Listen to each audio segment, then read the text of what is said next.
Good morning, dear students. I was teaching you fourth chapter of geography, mineral resources, in which I have completed these all topics: classification of mineral, metallic minerals, and non-metallic minerals. Also, I have explained you about mining. Today, I am going to start with methods of mining. The methods used for mining depends upon the depth at which the minerals are located. Different methods used for minings are as follows. तो mining के लिए जो भी method use होती है वो किस पर डिपेंड होती है कि वो जो मिनरल है वो ज़मीन के कितने गहरे हैं, ठीक है। तो उसकी डेप्थ कितनी गहराई में वो मिनरल सिचुएटेड है, उस हिसाब से माइनिंग की मेथड डिसाइड होती है। पहला है shaft mining. A few minerals needed to be extracted from deep under the surface of the earth. Deep hole called shaft has to be dugged to reach this mineral. Such a mining is called a shaft mine. A shaft mine has many underground chambers. अभी कई mineral ऐसे होते हैं जो बहुत ही ज़मीन की गहराई में होते हैं, बहुत ही ज़मीन के नीचे होते हैं। तो उस मिनरल को एक्सट्रैक्ट करने के लिए शाफ्ट माइनिंग यूज़ होता है। मतलब कि एक बड़ा गड्ढा खोदा जाता है जिसको शाफ्ट कहते हैं। बहुत गहरा होता है वो, उस मिनरल तक पहुंचने के लिए बड़ा गड्ढा खोदा जाता है और ऐसे मेथड को कहते हैं shaft mining. Another is open pit mining. Mines that are located very close to the surface are called quarries. अभी कुछ मिनरल्स ऐसे हैं जो ज़मीन की गहराई में नहीं बल्कि सरफेस के बहुत ही ऊपर में ही वो लोकेटेड होते हैं, ठीक है। तो ऐसी जगह को क्वेरीज कहा जाता है। Open pit mining is practised in such mines. In this method minerals are extracted by digging an open pit. अब यहाँ पर अगर आप देखोगे तो आपको ओपन पिट माइनिंग का पिक्चर दिया गया है। तो ऐसे मिनरल्स जो ज़्यादा गहराई में नहीं है ज़मीन के, उसको निकालने के लिए ओपन पिट माइनिंग यूज़ होता है।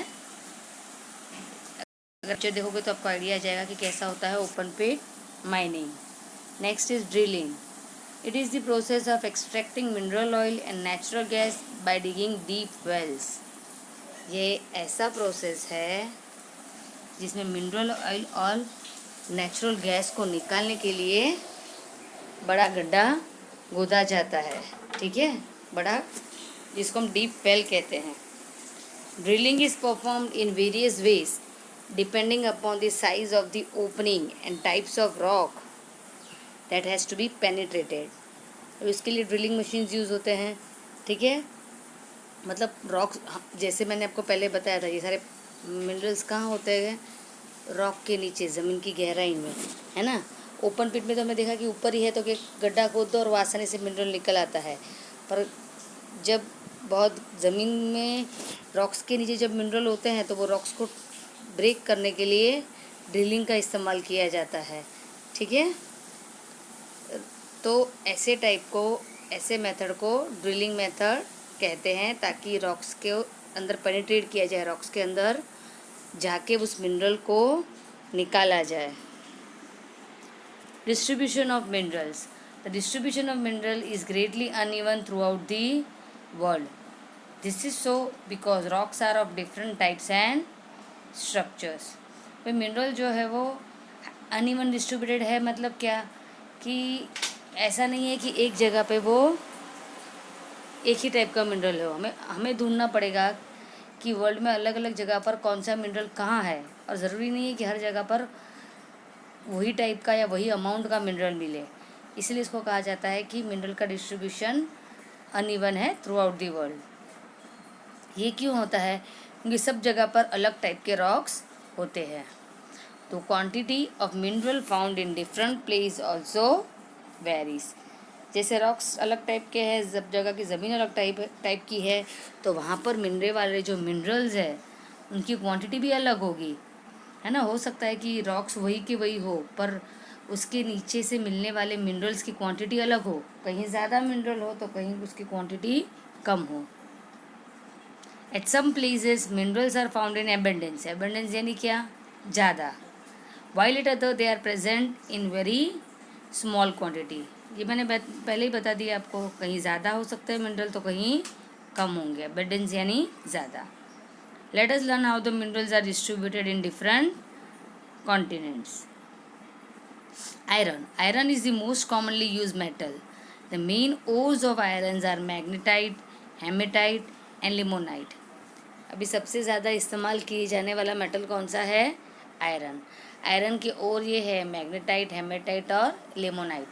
मैंने ओर बताया था, ओर का मतलब ओर यानी जहाँ से वो मेटल हमें ज़्यादा क्वांटिटी में मिलता है उसको उसका ओर कहा जाता है, उस मेटल का ओर कहा जाता है। तो आयरन के ओर्स कौन से हैं? मैग्नेटाइट, हेमेटाइट और limonite. They have varying amount of iron content in them. ये तीनों जो ओर है उसमें आयरन कंटेंट की जो अमाउंट है वो अलग अलग है। Out of this magnetite has the highest amount of iron content. सबसे ज़्यादा जो आयरन कंटेंट होता है वो तीनों में से मैग्नेटाइट में ज़्यादा होता है। However hematite is the most commonly used iron ore. सबसे ज़्यादा आयरन ओर जो यूज़ किया जाता है, मतलब जिसमें से आयरन निकाला गया है, वो है hematite. Iron is mixed with other substance to produce steel. Steel is used to make machinery, transport, equipment, agriculture tools and many items of daily use. अभी ये जो आयरन है उसको एक दूसरे सब्सटेंस के साथ मिक्स करके उसमें से स्टील बनाया जाता है। And I think you all know कि स्टील जो है उसका इस्तेमाल मशीनरी में, ट्रांसपोर्ट इक्विपमेंट यानी क्या, ट्रांसपोर्ट के लिए जो इक्विपमेंट्स होते हैं, इक्विपमेंट यानी क्या, चीज़ें, उसमें इस्तेमाल किया जाता है।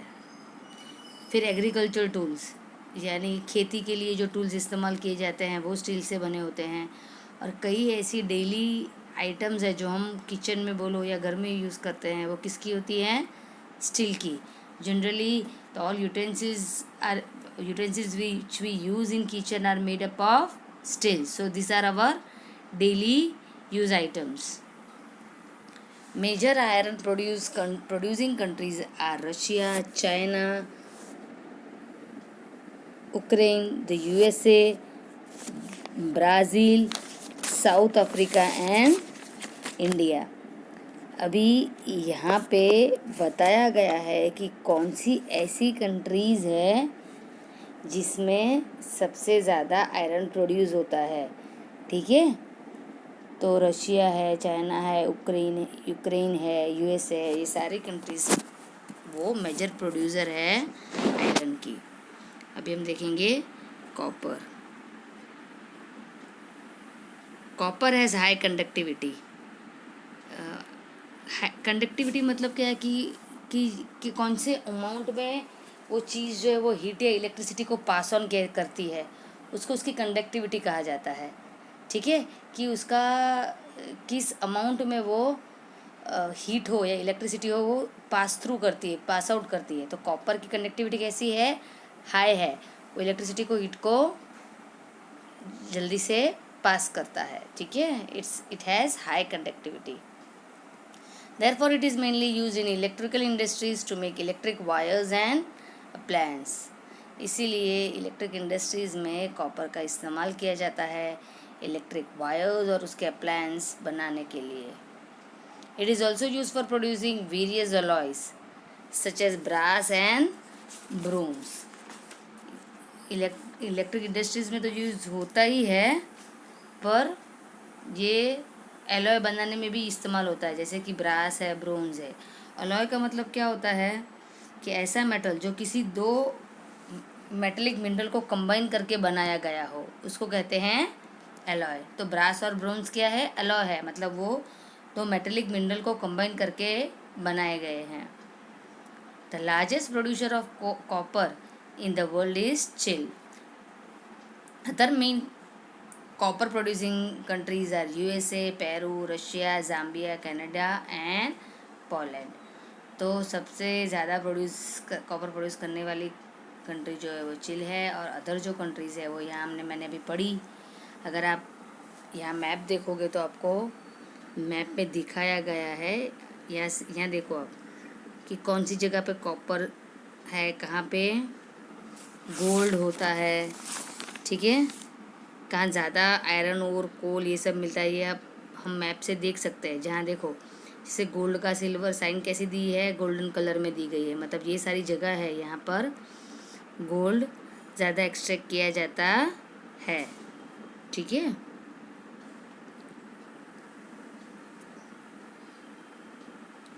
अभी हम नेक्स्ट मिनरल पे आएंगे, that is bauxite. Bauxite is the ore of aluminium. Aluminium is the lightest metal. Bauxite जो है वो किसका ओर है, एल्यूमिनियम का, ठीक है। एल्यूमिनियम जो है सबसे हल्का मेटल है। Due to its light weight it is use to manufacture aircraft. ये मेटल हल्का है वज़न में, इसीलिए उसका इस्तेमाल एयरक्राफ्ट में, मतलब एरोप्लेन के सामान बनाने में इस्तेमाल किया जाता है। It is also a good conductor of electricity and is thus use to make electric cables.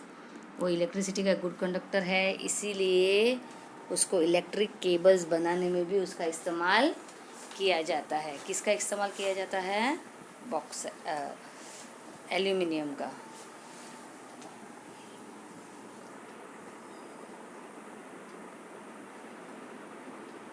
अभी हम देखेंगे leading producer of bauxite are Australia, Jamaica, China, Brazil and India. हमारा इंडिया भी बॉक्साइट प्रोड्यूस करता है।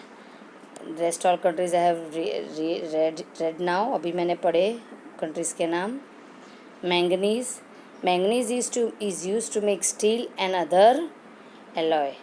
मैंगनीज का इस्तेमाल steel बनाने के लिए और साथ साथ कई एलॉयज़ बनाने के लिए इस्तेमाल होता है। It is also use for making bleaching powder, electric batteries, glass and tiles. Manganese से ब्लीचिंग पाउडर बनता है। यहाँ पर आप देखोगे तो इलेक्ट्रिक बैटरीज की पिक्चर दी हुई है। ये बैटरीज भी किससे बनती है, मैंगनीज से। Even in glass and tiles manganese are used. The main manganese producing countries are South Africa, China, Russia, Australia, Brazil, India and Mexico. ठीक है, ये सारी कंट्रीज़ क्या है, मैंगनीज प्रोड्यूस करती है। अभी हम ये टेबल पे आ रहे हैं। इस टेबल में मिनरल दिया गया है और नेक्स्ट कॉलम में कि ये मिनरल इंडिया में कहाँ बनते हैं वो उसका टेबुलर फॉर्म में दिया गया है। जैसे कि आयरन जो है वो छत्तीसगढ़, उड़ीसा, झारखंड, गोवा और कर्नाटक। फिर कॉपर छत्तीसगढ़, राजस्थान, मध्य प्रदेश और झारखंड में। बॉक्साइट जो है वो उड़ीसा, महाराष्ट्र, छत्तीसगढ़ और झारखंड में बनता है। वैसे ही मैंगनीज जो है वो उड़ीसा, मध्य प्रदेश, झारखंड, कर्नाटक और महाराष्ट्र में। गोल्ड जो है वो कर्नाटक और झारखंड में बनता है। टिन जो है वो छत्तीसगढ़ में बनता है। Gold is precious and widely used to manufacture jewellery. ये तो सभी को पता है कि गोल्ड बहुत ही कीमती मिनरल है और वो ज्वेलरी बनाने में इस्तेमाल किया जाता है। It is found in limited quantities and has many exclusive properties. It is also use for foreign exchange. वो एक बहुत ही कम क्वांटिटी में पाए जाने वाला मेटल है, that is why it is very costlier. उसकी प्रॉपर्टीज़ भी बहुत है और उसको कई बार फॉरेन एक्सचेंज के लिए भी इस्तेमाल किया जाता है। मीन्स उसका इस्तेमाल एक मनी के फॉर्म में भी किया जाता है। अगर कैश नहीं देना हो तो कई बार as a foreign exchange gold or exchange. China, Russia, Canada, Peru, Australia and South Africa are the largest producer of gold in world. World में सबसे ज़्यादा गोल्ड प्रोड्यूस करने वाली ये सारी कंट्रीज़ है, that is China, Russia and so on. Tin is use to coat tin is use to coat other metals to prevent corrosion. Corrosion का मतलब होता है जंग। हम देखते हैं कि कई बार मेटल में जंग लग जाता है ना, तो उसको प्रिवेंट करने के लिए टिन का इस्तेमाल किया जाता है।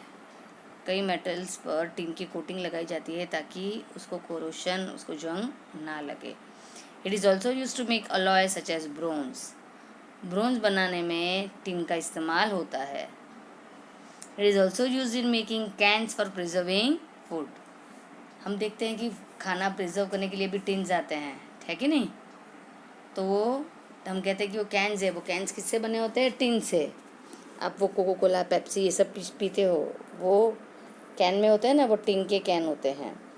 Major tin producing countries are Peru, Indonesia, Thailand, Malaysia, Australia and Belgium. ये सारे जो नाम मैंने पढ़े हैं वो ऐसी कंट्रीज है जहाँ सबसे ज़्यादा टिन प्रोड्यूस होता है। Distribution of mineral in India. The plateau region of India is rich in a large number of mineral. India के जो प्लेट्यू रीजन्स है, प्लेट्यू यानी क्या, ऐसी जगह जो फ्लैट नहीं होती है और माउंटेन जैसे पीक वाली भी नहीं होती है, ठीक है, थोड़ी ऊंचाई वाली फ्लैट सरफेस को प्लेट्यू कहते हैं। तो इंडिया के जो ये प्लेट्यू रीजन है वो कैसे हैं? वो रिच है मिनरल में, वहाँ से हमें ज़्यादा मिनरल्स मिलते हैं। Study table 4.1 to know more about minerals found in India. जो मैंने अभी आपको करवा दिया कि ये टेबल हमें दिखाता है कि इंडिया में कौन सा मिनरल कहाँ मिलता है, कहाँ बनता है। Conservation of mineral resources. Due to increasing world population and unending demand of people, the usage of mineral resources has drastically increased over the past few years. अभी जैसे जैसे टाइम जा रहा है वैसे पॉपुलेशन बढ़ती जा रही है, तो लोगों की जो डिमांड है वो भी पूरी नहीं हो रही है। तो इस वजह से क्या हो रहा है कि मिनरल रिसोर्सेज का यूज़ बहुत ज़्यादा होता जा रहा है अभी कुछ सालों में, ठीक है। If you do not control the usage of mineral resources, other future generations would be deprived of them as they are exhaustible in nature. अभी ये सब मिनरल रिसोर्सेज को हमने उसका यूज़ का कंट्रोल नहीं किया, मतलब हमने उसको उसका यूज़ कम नहीं किया, तो हमारी फ्यूचर जनरेशन है, मतलब हमारी आने वाली जो आगे की पीढ़ी है उनको ये रिसोर्सेज, मिनरल रिसोर्सेज नहीं मिलेंगे, क्योंकि हमें पता है कि ये कैसे है, एग्जॉस्टिबल है नेचर में। मतलब क्या कि एक बार ख़त्म हो गए तो हम उसको फिर से बना नहीं सकते, उसको हज़ारों साल लगते हैं, ज़मीन के नीचे वो नेचुरली ही बनते हैं। That is why they are called exhaustible in nature. हाँ, अगर देखो ट्रीज़ नहीं है तो ट्रीज़ को हम प्लांट करके फिर से ग्रो कर सकते हैं हमारी आगे की जनरेशन के लिए, पर ऐसा मिनरल रिसोर्सेज के लिए नहीं कर सकते, because they are exhaustible in nature. Once they are exhausted they take thousands of year to regenerate, hence they should be used judiciously and conserved by following measures. ये मैंने अभी बता दिया कि हमें हज़ारों साल लगते हैं इसको बनाने के लिए, उसका इस्तेमाल बहुत ही संभाल के करना चाहिए। कुछ स्टेप्स यहाँ पे दिए गए हैं जो हमें फॉलो करने चाहिए, ठीक है। With the help of technology we should try to improve the techniques of extraction and purification of mineral to avoid their wastage. वो टेक्नोलॉजी का इस्तेमाल करके हमें ऐसी नई नई टेक्निक्स का इस्तेमाल करना है ताकि जब हम मिनरल को एक्सट्रैक्ट करें तो उसका वेस्टेज ना हो, और मिनरल को प्योरीफाई करने के लिए भी एडवांस टेक्नोलॉजी यूज़ करें ताकि मिनरल की वेस्टेज ना हो। Metal such as iron, gold, silver and copper should be recycled if possible. कई मेटल ऐसे हैं जैसे जो रिसाइकल होते हैं, तो उसको हमें रिसाइकल करना है ताकि वो उसका वेस्टेज ना हो। Mineral should be saved from collapsing. Collapsing का मतलब होता है ब्रेक होना। हमें मिनरल्स को हमें माइंस को सेव करना है कोलैप्स होने से, ठीक है, कि वो टूट ना जाए, क्योंकि अगर वो माइंस जो है वो टूट गई तो उसमें से सारे मिनरल्स जो है वो हमें मिलेंगे नहीं। Alternative energy resources should be use. जहाँ हो सके उस मिनरल के लिए अगर कोई अल्टरनेटिव रिसोर्स हो तो हमें वो इस्तेमाल करना चाहिए। Key terms: alloy, a metal made by combining two or more metallic mineral. ऐसा मेटल जो दो मेटेलिक मिनरल को कंबाइन करके बनाया जाता है उसको कहते हैं alloy. Mineral, rock forming material, ऐसा मटेरियल जो हमें रॉक के नीचे से मिलता है, दैट इज कॉल्ड मिनरल। और a rock containing large concentration of particular mineral, वो रॉक जिसमें सबसे ज़्यादा मिनरल पाया जाता है वो उसका ओर कहा जाता है। ठीक है, जैसे कि फॉर एग्जांपल मैंने आपको बताया था जब मैंने बॉक्साइट पढ़ाया तो bauxite is the ore of aluminium. Ore मतलब क्या कि वो रॉक जिसमें से हमें मिनरल ज़्यादा क्वांटिटी में मिलता है। Quarry, a mine located very close to the surface, ये मैंने पिक्चर के साथ अभी आपको समझाया था। ठीक है, quarry, a mine located very close to the surface, ऐसी माइन जो सरफेस के बहुत नज़दीक है, मतलब मिनरल निकालने के लिए ज़मीन के गहराई में डेप्थ में जाना नहीं पड़ता है। उसके लिए मैंने आपको बताया था ना कि ओपन पिट माइनिंग का इस्तेमाल होता है। ठीक है, अभी माइंड मैप से पूरा पिक्चर रिवाइज करेंगे, पूरा चैप्टर रिवाइज करेंगे।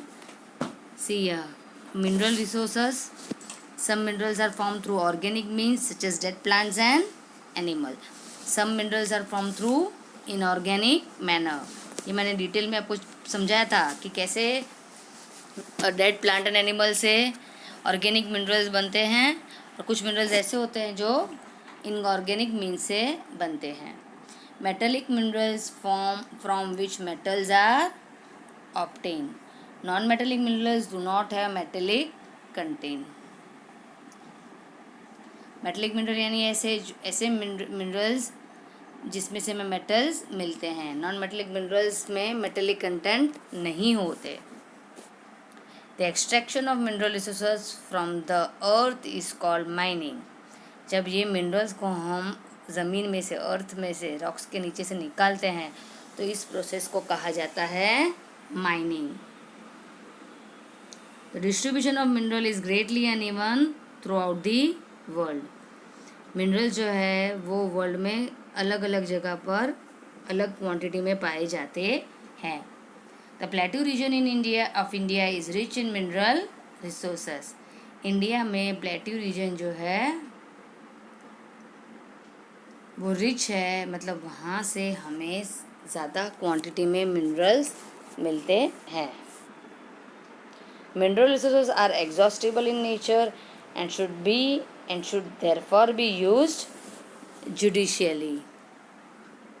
मिनरल रिसोर्सेज जो है वो एग्जॉस्टिबल है नेचर में, मतलब क्या कि एक बार वो ख़त्म हो गए तो उसको हम फिर से खुद नहीं बना सकते, हज़ारों साल के बाद वो खुद ही ज़मीन के नीचे से निकलते हैं, इसलिए हमें उसको समझकर उसका इस्तेमाल करना चाहिए।